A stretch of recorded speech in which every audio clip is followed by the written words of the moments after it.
Rajashekhar ಅಂಜಲಿಯನ್ನು suspend ಮಾಡಿದ ಬಗ್ಗೆ ಆದಿತ್ಯನ ಬಳಿ ವಿಚಾರಿಸಿದರು. ಆದರೆ ಆದಿತ್ಯನಿಗೆ ಇದರ ಬಗ್ಗೆ ತಿಳಿದಿರಲಿಲ್ಲ. ಅಂಜಲಿಯನ್ನು ಸಸ್ಪೆಂಡ್ ಮಾಡಲಾಗಿದೆ ಎಂದು ತಿಳಿದು ಅವನಿಗೆ ಬೇಸರವಾಯಿತು. ರಾಜಶೇಖರ್ ಇದರ ಬಗ್ಗೆ ಆಫೀಸ್ನಲ್ಲಿ ಮಾತನಾಡಲು ಸರಿಯಾಗದು ಎಂಬ ಕಾರಣಕ್ಕೆ ಕಾವ್ಯ ಮನೆಗೆ ಬರುವುದನ್ನೇ ಕಾಯತೊಡಗಿದ್ದರು. ಅಂದು ಸಂಜೆ 7 ಗಂಟೆ. ಕಾವ್ಯ ಫ್ರೆಶ್ ಅಪ್ ಆಗಿ ಲ್ಯಾಪ್ಟಾಪ್ ಹಿಡಿದು ರೂಮಿನಲ್ಲಿ ಕುಳಿತಿದ್ದಳು. ಕೈಯಲ್ಲಿ ಲ್ಯಾಪ್ಟಾಪ್ ಹಿಡಿದಿದ್ದರೂ ಅಂಜಲಿಯ ಮುಖವೇ ಕಣ್ಮುಂದೆ ಬಂದು ಆಕೆಯ ನೆಮ್ಮದಿಯನ್ನು ಹಾಳು ಮಾಡುತ್ತಿತ್ತು. ಆದರೂ ಆಕೆಯನ್ನು ಸಸ್ಪೆಂಡ್ ಮಾಡಿರುವುದು ಕಾವ್ಯಳಿಗೆ ಹಾಲು ಕುಡಿದಷ್ಟೇ ಸಂತೋಷದ ವಿಷಯವಾಗಿತ್ತು. ನನ್ನ ಕಾಲಿಗೆ ಮುಳ್ಳು ಚುಚ್ಚಿದರೆ ಸುಮ್ಮನೆ ಬಿಡ್ತೀನಾ, ಕಿತ್ತು ಬಿಸಾಕ್ತೀನಿ.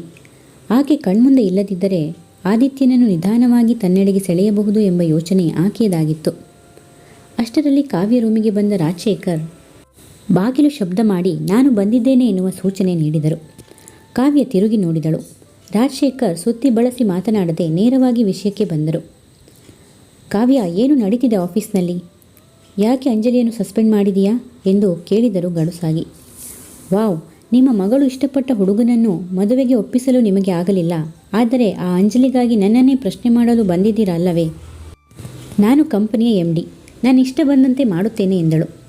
ಆಗ ರಾಜಶೇಖರ್, ಆದರೆ ಅಂಜಲಿಗೆ ನಾನು ಕೆಲಸ ನೀಡಿರುವುದು ಎಂದು ನಿನಗೆ ನೆನಪಿಲ್ಲವೇ ಎಂದು ಕೇಳಿದರು.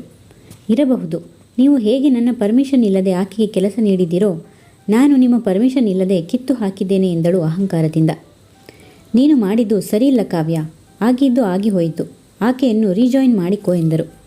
ಡ್ಯಾಡಿ, ನಿಮಗ್ಯಾಕೆ ಅವಳ ಮೇಲೆ ಇಷ್ಟೊಂದು ಕಾಳಜಿ? ನಿಮ್ಮ ಮಗಳ ಲೈಫನ್ನೇ ಹಾಳು ಮಾಡಿದವಳು ಅವಳು. ನಾನು ಮಾಡಿದ ಕೆಲಸವನ್ನು ನೀವೇ ಮಾಡಬೇಕಾಗಿತ್ತು. ಆದರೆ ಮಾಡಲಿಲ್ಲ. ನಾನು ಆಸೆಪಟ್ಟಿದ್ದನ್ನು ಪಡೆಯಲು ಆಕೆ ಪ್ರಯತ್ನಿಸಿದ್ದು ತಪ್ಪಲ್ಲವೇ? ನೀವು ಸ್ವಂತ ಮಗಳ ಮುಂದೆ ಫ್ರೆಂಡ್ ಮಗಳ ಬಗ್ಗೆ ವಕಾಲತ್ತು ವಹಿಸಿ ಬಂದಿದ್ದೀರಲ್ಲ, ನಿಮಗೆ ನಾಚಿಕೆ ಆಗಬೇಕು. ನೀವೇನೇ ಹೇಳಿ ನಾನು ತೀರ್ಮಾನ ಮಾಡಿ ಆಗಿದೆ.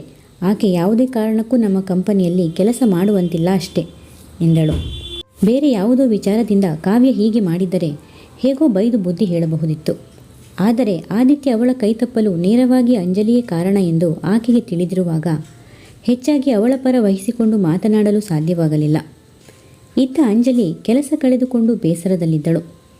ಇನ್ನು ಜೀವನಕ್ಕಾಗಿ ಬೇರೆ ಕೆಲಸ ಹುಡುಕದೆ ದಾರಿ ಇರಲಿಲ್ಲ. ಅಂಜಲಿ ಅಮ್ಮನೊಂದಿಗೆ ಮಾತನಾಡುತ್ತಾ, ನೀನು ಅಪ್ಪಾಜಿ ಬಳಿ ಅಷ್ಟು ಒರಟಾಗಿ ಮಾತನಾಡಬಾರದಿತ್ತು ಎಂದಳು. ಇನ್ನು ಹೇಗೆ ಮಾತಾಡಲಿ? ನಾವೇನು ಅವರ ಆಸ್ತಿಗಾಗಿ ಕಾದು ಕುಳಿತಿದ್ದೀವಾ? ಕೊಟ್ಟ ಒಂದು ಕೆಲಸವನ್ನು ಕಿತ್ತುಕೊಂಡರೆ ನಮಗೆ ಬೆಲೆಯೇ ಇಲ್ಲವೇ ಎಂದಳು. ಅದೆಲ್ಲ ಸರಿ, ಆದರೆ ನನ್ನನ್ನು ಸಸ್ಪೆಂಡ್ ಮಾಡಿದ ವಿಚಾರ ಅಪ್ಪಾಜಿಗೆ ಖಂಡಿತ ತಿಳಿದಿರಲಾರದು. ಆಫೀಸ್ನಲ್ಲಿ ಎಲ್ಲ ಡಿಸಿಷನ್ಗಳನ್ನು ಕಾವ್ಯಳೇ ತೆಗೆದುಕೊಳ್ಳುವುದು ಎಂದಳು. ಆಕೆಗಾದರೂ ಬುದ್ಧಿ ಬೇಡವಾ? ಇಷ್ಟು ಅಹಂಕಾರ ಒಳ್ಳೆಯದಲ್ಲ. ನೀನು ಆಕೆಗೋಸ್ಕರ ಆದಿತ್ಯನನ್ನೇ ತಿರಸ್ಕರಿಸಿದ್ದೀಯಾ. ಆದರೆ ಆಕೆ ನೋಡಿದರೆ ನಿನ್ನನ್ನೇ ಸಸ್ಪೆಂಡ್ ಮಾಡಿದಾಳೆ. ಆದಿತ್ಯ ನನ್ನನ್ನು ಇಷ್ಟಪಡುತ್ತಿದ್ದಾರೆ ಅನ್ನೋ ಕಾರಣಕ್ಕೆ ಹೀಗೆ ಮಾಡಿದಾಳಮ್ಮ. ಆತ ಇಷ್ಟಪಟ್ಟಿದ್ದಾನೆ ಅಂದರೆ ನೀನು ಒಪ್ಪಿಲ್ವಲ್ಲ? ಅದೆಲ್ಲ ಅವಳಿಗೆ ತಿಳಿಯುವುದಿಲ್ಲವೇ? ಅದಕ್ಕಾಗಿ ಕೆಲಸದಿಂದಲೇ ತೆಗೆಯುವುದೇ? ಹೋಗಲಿ ಬಿಡಮ್ಮ, ನನಗೀಗ ಎಕ್ಸ್ಪೀರಿಯನ್ಸ್ ಆಗಿದೆ. ಎಲ್ಲಾದರೂ ಬೇರೆ ಕಡೆ ಕೆಲಸ ಹುಡುಕ್ತೀನಿ ಎಂದಳು. ಇತ್ತ ಅಂಜಲಿಯನ್ನು ಸಸ್ಪೆಂಡ್ ಮಾಡಿದ್ದು ಆದಿತ್ಯನಿಗೆ ಬಹಳ ನೋವುಂಟ ಮಾಡಿತ್ತು. ಅಂಜಲಿಯನ್ನು ಮೇಡಮ್ ನನ್ನ ಕಾರಣಕ್ಕೇನಾದರೂ ಸಸ್ಪೆಂಡ್ ಮಾಡಿರಬಹುದೇ ಅನ್ನಿಸಿತು. ಹೇಗಾದರೂ ಕಾವ್ಯ ಮೇಡಮ್ ಬಳಿ ಅಂಜಲಿ ಬಗ್ಗೆ ಮಾತಾಡಿ ಕನ್ವಿನ್ಸ್ ಮಾಡೋಣ ಎಂದು ಅವಳ ಬಳಿಗೆ ಹೋದನು. ಆದಿತ್ಯನನ್ನು ನೋಡಿ ಕಾವ್ಯಳ ಮುಖ ಅರಳಿತು. ಹೇಳಿ ಆದಿತ್ಯ ಎಂದಳು. ಅದು ಮೇಡಮ್, ಅಂಜಲಿಯನ್ನು ಕೆಲಸದಿಂದ ಸಸ್ಪೆಂಡ್ ಮಾಡಿದ್ರಿ ಎಂದು ತಿಳಿಯಿತು. ಅಂಜಲಿ ಹೆಸರು ಕೇಳಿದೊಡನೆ ಕಾವ್ಯಳಿಗೆ ಹೊಟ್ಟೆ ಕಿಚ್ಚು ಪ್ರಾರಂಭವಾಯಿತು. ಕಾವ್ಯ ಮೃದುವಾಗಿ ಮಾತನಾಡುತ್ತಾ, ನೀವೇ ನೋಡಿ ಆದಿತ್ಯ, ಆಕೆ ರಜೆ ತೆಗೆದುಕೊಂಡು 2 ವಾರ ಕಳೆದು ಹೋಯಿತು. ರೀಸನ್ ಕೂಡ ಕೊಟ್ಟಿಲ್ಲ, ಫೋನ್ ಕೂಡ ಮಾಡಿಲ್ಲ. ಹೋಗಲಿ ಅಂತ ನಾನೇ ವಿಚಾರಿಸೋಕೆ ಫೋನ್ ಮಾಡಿದರೆ ನನಗೆ ಕೆಲಸಕ್ಕೆ ಬರೋಕ್ಕೆ ಇಂಟ್ರೆಸ್ಟ್ ಇಲ್ಲ ಅಂದ್ಲು. ಹೀಗೆಂದ ಮೇಲೂ ಅವಳನ್ನು ಕೆಲಸಕ್ಕೆ ಇಟ್ಕೊಳ್ಳೋಕ್ಕಾಗುತ್ತಾ? ನಿಮಗೆ ಗೊತ್ತಲ್ಲ ನಮ್ಮ ಕಂಪನಿಯ ರೂಲ್ಸ್ ಆ್ಯಂಡ್ ರೆಗ್ಯುಲೇಷನ್ಸ್. ಅದನ್ನು ಫಾಲೋ ಮಾಡೋದು ವರ್ಕರ್ಸ್ ಕರ್ತವ್ಯ. ಆಕೆ ಅದನ್ನೇ ಮರೆತಿದ್ದಾಳೆ ಎಂದು ಹೇಗೋ ಆದಿತ್ಯನನ್ನು ಸಾಗಿ ಹಾಕಲು ಪ್ರಯತ್ನಿಸಿದಳು. ಆತನಿಗೆ ಏನು ಹೇಳಬೇಕೆಂದು ತೋಚದೆ ಬೇಸರದಿಂದ ಹೊರನಡೆದ.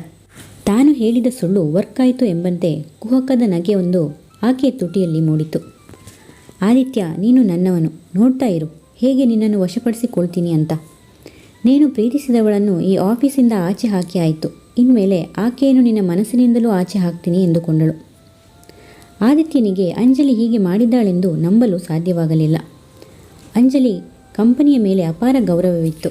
ತನ್ನ ಕೆಲಸವನ್ನು ಅಚ್ಚುಕಟ್ಟಾಗಿ ಮಾಡುತ್ತಿದ್ದಳು. ಅಲ್ಲದೆ ಸಮಯಕ್ಕಿಂತ ಮುಂಚೆಯೇ ಆಫೀಸ್ನಲ್ಲಿ ಹಾಜರಾಗಿರುತ್ತಿದ್ದಳು. ಆದರೆ ಈಗೀಗ ಯಾಕೆ ಹೀಗೆ ಮಾಡುತ್ತಿದ್ದಾಳೆ?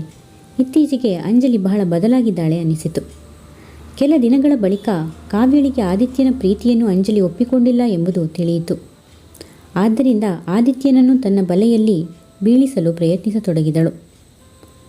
ಪರ್ಸನಲ್ ಆಗಿ ಹೋಟೆಲ್, ಟೀ, ಕಾಫಿಗೆ ಎಂದು ಕರೆದಾಗ ಆದಿತ್ಯ ಏನಾದರೂ ಒಂದು ನೆಪವೊಡ್ಡಿ ತಪ್ಪಿಸಿಕೊಳ್ಳುತ್ತಿದ್ದ. ಆದ್ದರಿಂದ ಆಫೀಸ್ ಕೆಲಸದ ಮೇಲೆ ಆತನನ್ನು ಕರೆದೊಯ್ಯುತ್ತಿದ್ದಳು. ಒಂದು ದಿನ ಆಫೀಸ್ ಕೆಲಸದ ನೆಪದಲ್ಲಿ ಆತನನ್ನು ಕರೆದೊಯ್ದು ಪಾರ್ಕ್ ಬಳಿ ಕಾರು ನಿಲ್ಲಿಸಿ, ಇಳಿರಿ ಆದಿತ್ಯ ಎಂದಳು. ಆದಿತ್ಯನಿಗೆ ಆಶ್ಚರ್ಯವಾಯಿತು. ಇದೇನು ಮೇಡಮ್, ಆಫೀಸ್ ಕೆಲಸ ಎಂದು ಪಾರ್ಕ್ಗೆ ಕರೆತಂದಿದ್ದೀರಲ್ಲ ಎಂದನು. ಆಫೀಸ್ ಕೆಲಸ ಇದ್ದಿದ್ದೇ ಆದಿತ್ಯ, ನಿಮ್ಮ ಜೊತೆ ಸ್ವಲ್ಪ ಮಾತನಾಡುವುದಿತ್ತು, ಆದ್ದರಿಂದ ಇಲ್ಲಿಗೆ ಕರೆತಂದೆ ಎಂದಳು. ಆದಿತ್ಯ ಸುಮ್ಮನೆ ನಿಂತನು. ಆದಿತ್ಯ, ಈಗಲಾದರೂ ನಿಮಗೆ ನನ್ನ ಬಗ್ಗೆ ಇದ್ದ ಅಭಿಪ್ರಾಯ ಬದಲಾಗಿದೆಯೇ? ನೀವೇ ಯೋಚಿಸಿ ನೋಡಿ. ನೀವಿಷ್ಟು ಅಂಜಲಿಯನ್ನು ಪ್ರೀತಿಸಿದರೂ ಆಕೆ ನಿಮ್ಮ ಬಗ್ಗೆ ತಲೆಯೇ ಕೆಡಿಸಿಕೊಂಡಿಲ್ಲ. ನೀವಿನ್ನೂ ಆಕೆಗೋಸ್ಕರ ಕಾಯುವುದು ವ್ಯರ್ಥ ಎಂದು ನನಗೆ ಅನ್ನಿಸುತ್ತದೆ ಎಂದು ಅವನ ಹತ್ತಿರಕ್ಕೆ ಬಂದು, ನಾನು ಅವಳಿಗಿಂತ ಯಾವುದರಲ್ಲಿ ಕಡಿಮೆ ಇದ್ದೇನೆ ಆದಿತ್ಯ? ಅವಳಿಗಿಂತ ಹೆಚ್ಚಾಗಿ ಆಸ್ತಿ, ಅಂತಸ್ತು, ಕಾರು, ಹಣ ಎಲ್ಲವೂ ನನ್ನ ಬಳಿ ಇದೆ. ಮುಂದೆ ಅವೆಲ್ಲವೂ ನಿನ್ನದೇ. ಈಗಲಾದರೂ ನನ್ನನ್ನು ಒಪ್ಪಿಕೊಳ್ಳಿ ಎಂದು ಅವನ ಕೈ ಹಿಡಿದಳು. ಆದಿತ್ಯ ಕೈಯನ್ನು ಬಿಡಿಸಿಕೊಳ್ಳುತ್ತಾ, ಕ್ಷಮಿಸಿ ಮೇಡಮ್, ನನಗೆ ಈಗಲೇ ಮದುವೆ ಬಗ್ಗೆ ಯೋಚನೆ ಇಲ್ಲ. ನನ್ನ ಮನಸ್ಸು ಸರಿ ಇಲ್ಲ. ಸದ್ಯಕ್ಕೆ ನನ್ನ ತಾಯಿನ ಚೆನ್ನಾಗಿ ನೋಡ್ಕೋಬೇಕು ಅನ್ನೋದಷ್ಟೇ ನನ್ನ ಮುಂದಿರುವ ಗುರಿ ಎಂದನು. ಕಥೆ ಮುಂದುವರಿಯುವುದು. ಹೆಚ್ಚಿನ ವಿಡಿಯೋಗಳಿಗಾಗಿ ಪ್ಲೀಸ್ ಸಬ್ಸ್ಕ್ರೈಬ್ ಮಾಡಿ, ಲೈಕ್ ಮಾಡಿ, ಶೇರ್ ಮಾಡಿ, ಕಮೆಂಟ್ಸ್ ಮಾಡಿ ಮತ್ತು ಬೆಲ್ ಐಕಾನ್ ಕ್ಲಿಕ್ ಮಾಡಿ. ಕಥೆಯ ಎಲ್ಲ ಭಾಗಗಳಿಗಾಗಿ ಪ್ಲೇಲಿಸ್ಟ್ ಚೆಕ್ ಮಾಡಿ.